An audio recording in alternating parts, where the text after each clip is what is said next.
I heard you want to learn how to make banana pancakes. Let's do it. For this recipe, we're going to be using 2 ripe bananas.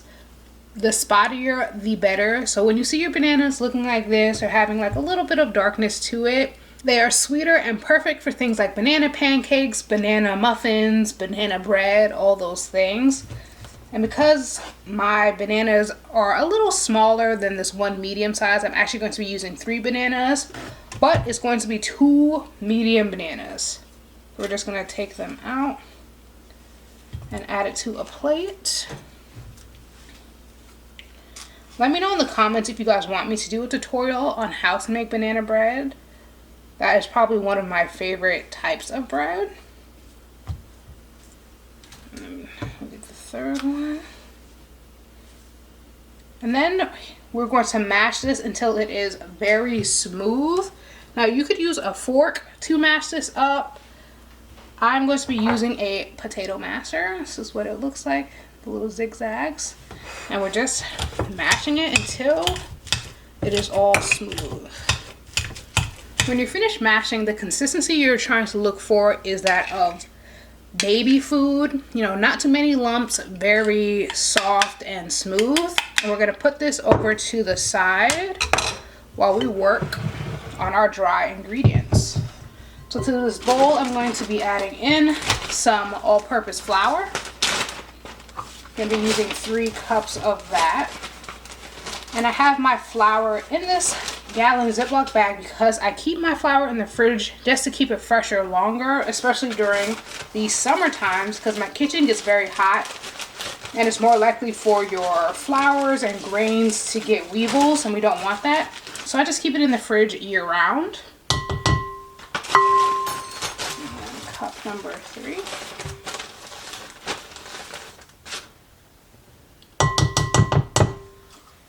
Then we're going in with some baking powder. This is working as our leavening agent, meaning that it makes our pancakes fluffy. And make sure when you are doing your baking powder, you're not having it as like a mound. Make sure you're just, you know, getting some of that excess off the top and make it flat so it's evenly a tablespoon. Put that in as well.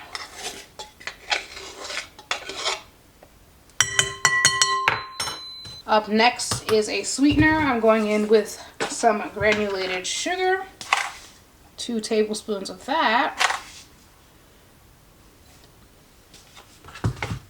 And then also a bit of salt. I'm using pink salt. You can use whichever salt you have on hand.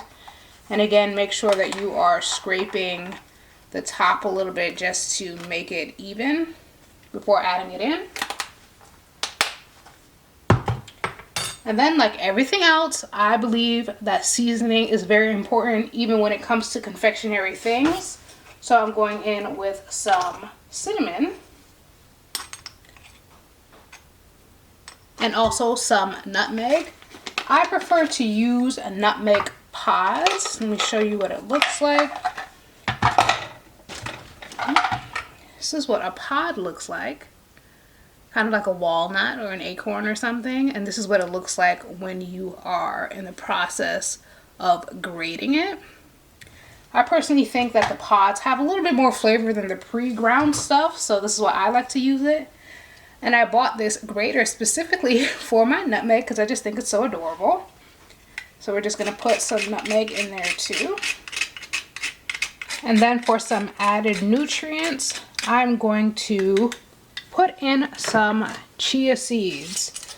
So when I'm making things like waffles or pancakes, I like to add in just a little bit more nutrients just to make this, you know, worthwhile while eating. So I'm going in with 2 tablespoons of that. And if you are here from my waffle video, you would know that I added flax seeds to that recipe. And if you haven't watched it, feel free to go find that video in the Back to Basics tab. I'll put that in, and now I need to get my whisk. Where's my whisk? And then we just mix all of the dry ingredients together, making sure everything is evenly incorporated. before we start working on our wet ingredients. Sorry to interrupt, but I have some exciting news that I want to share. I started a new community called Prep, Plate, and Yap.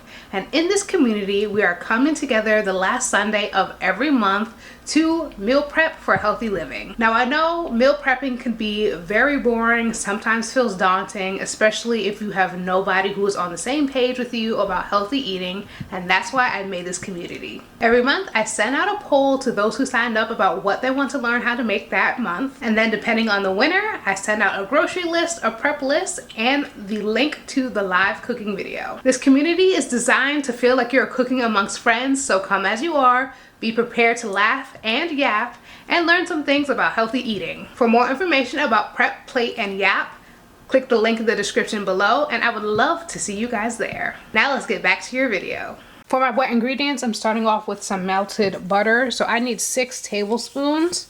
And if you have a stick of butter, on there it shows with these little line indications how many tablespoons you could get out of this stick. Typically, a stick of butter is 8 tablespoons and I only need 6 of it, so I'm gonna cut right here to leave those 2 tablespoons left over. So I just take it and cut it with the paper on, just so the last 2 tablespoons are still covered. And then remove it, and we're gonna put this in the microwave until it is melted.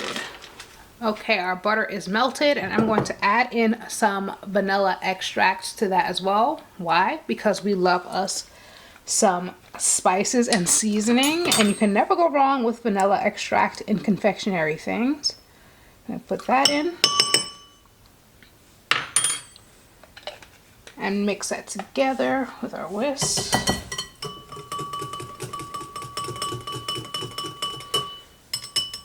And then I'm just going to push this off to the side a little bit and bring our flour back to the forefront, because now we're going to be working on our milk.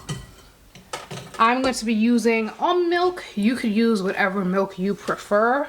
I'm just going to make a little well using my measuring cup, just so that the liquid has somewhere to be before I mix everything together. And I'm going in with 2.5 cups of milk. So 1, 2. And if I'm going pretty fast when it comes to the ingredients and measurements, don't worry, I'm going to have the actual full recipe in the description. So we have our milk. Then we're going to pour in our butter. And then we're going to use a rubber spatula just to get all that goodness out. And then we're going to mix this together until there is no lumps.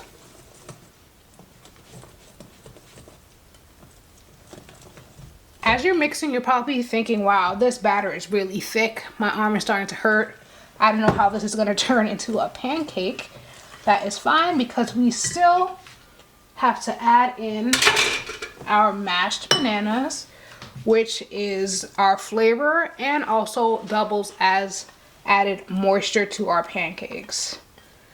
And I don't know if you noticed or not, but we didn't use any eggs for this recipe. Why? Because bananas also act as a binder, so it's not necessary to use eggs.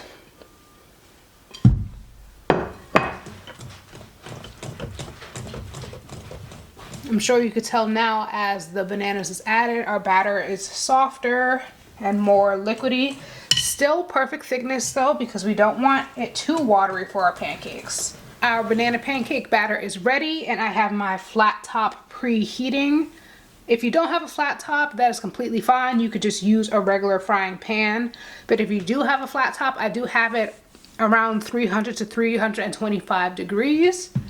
And now I'm going to take the same stick of butter that we were using earlier, the 2 tablespoons. I'm going to take a little bit off of that and use that to butter up my flat top.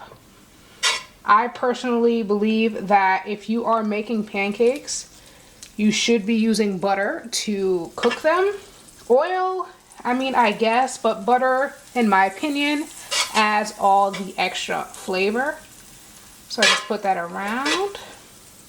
And then I like to use an ice cream scoop to scoop out some batter. Place it right on my flat top or pan and kind of just smooth it out until it's a little bit more circular and let it do its thing.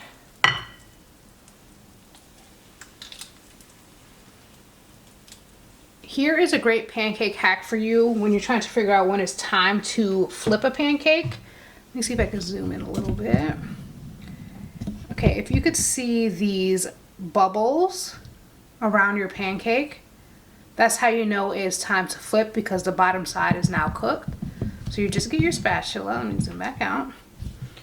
Get your spatula, gently get under there, and give it a flip.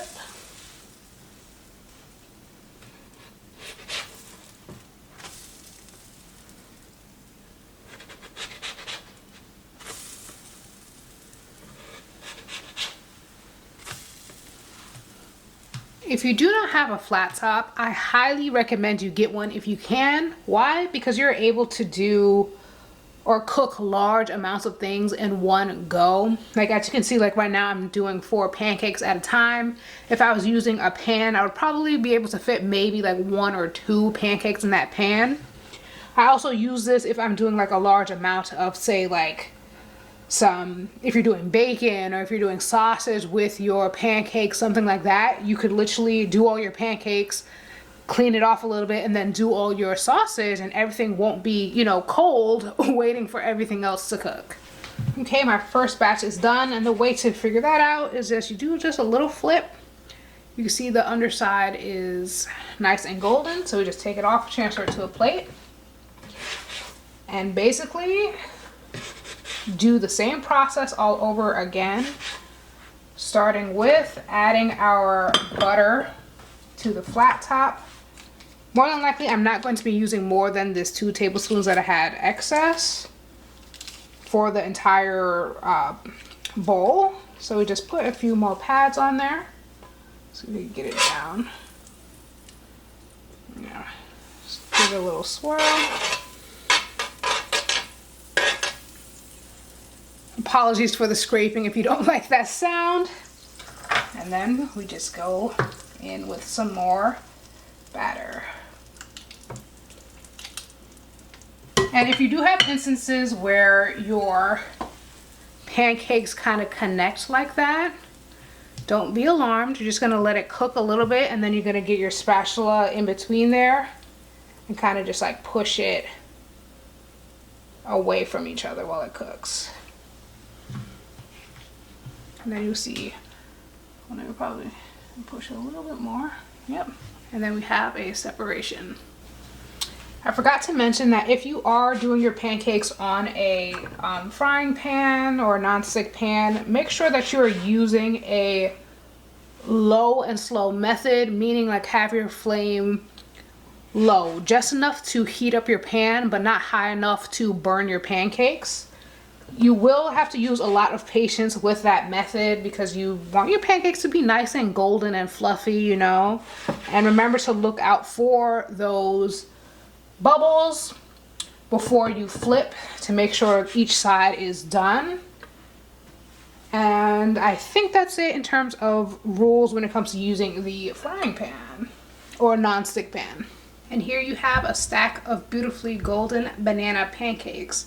Now these pancakes do freeze pretty well. I like to freeze about half of these because I know I'm not going to eat all of this in a week. So you just pop them in the freezer and microwave them as needed. I hope you enjoyed this tutorial and that it brings you more confidence in the kitchen. Let me know in the comments below any other recipes that you would love to learn, because I would love to show you how it's done. Don't forget to like, comment, and subscribe. And remember, healthy does not mean boring.